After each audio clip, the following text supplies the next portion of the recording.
Hi guys, welcome back to the channel. Today we're giving you an update on the Portmore Resilience Park.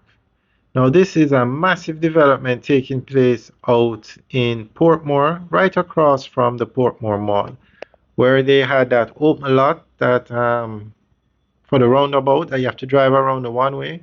This is where they are building it. And it's definitely starting to take shape now and should finish sometime this year. Now, the park is going to be 26 acres, and the Portmore Resilience Park is a large multifunctional public park and urban green space being built in the Portmore town centre.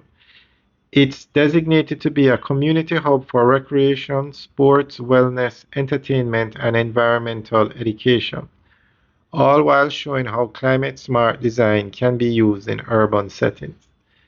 And there you can see some courts. Not sure if they're tennis courts or pickleball courts, but the park is definitely taking form. Alright guys, enjoy the tour. Remember to like, share, and subscribe. Have a good day.